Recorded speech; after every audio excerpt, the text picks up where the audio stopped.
yemeye gutanga umwana we Yesu atubera igitsa ngo gikwiriye. Ninde yatubuza guhimbaza Imana? Imirimo yako ziratangaje, ugatagipfuye nanjye singipfuye, yatsinze urugamba nanjye nzotsinda. Ugatagipfuye nanjye singipfuye, yatsinze urugamba nanjye nzotsinda. Yangize ubutandi bw'ubwami bw'Imana, yangize igisonga cyo mu bwami bwe. Ugatagipfuye nanjye singipfuye, yatsinze urugamba nanjye nzotsinda.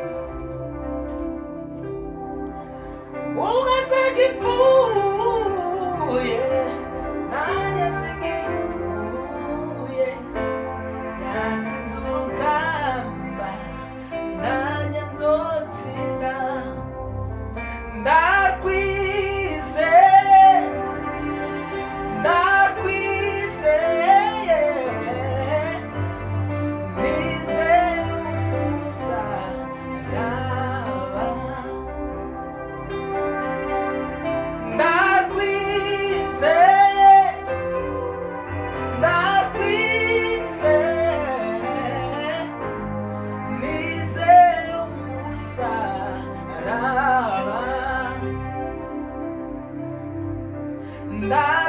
Ndakwizeye, ndakwizeye, nizeye umusaraba.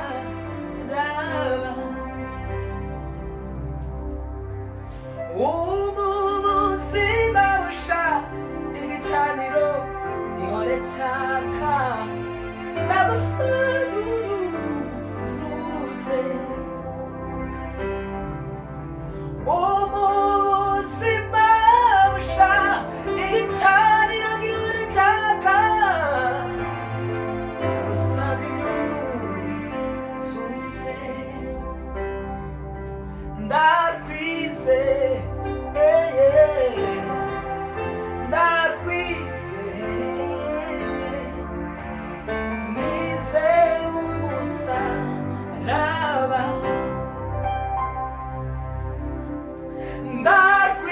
Ndakwizeye, ndakwizeye, nizeye umusaraba.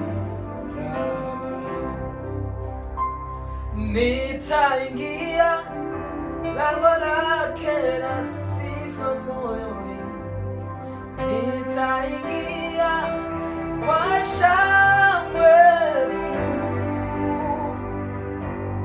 Nitasema ni siku njema Bwana ameifanya. Nitafurahi kufika mbinguni.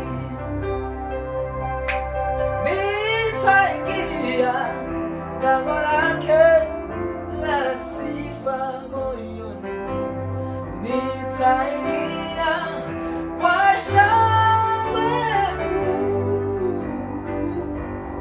Nitasema ni siku njema Bwana ameifanya. Nitafurahi kuingia mbinguni. Wakati nitajikuta mbinguni kwa Baba, nitajua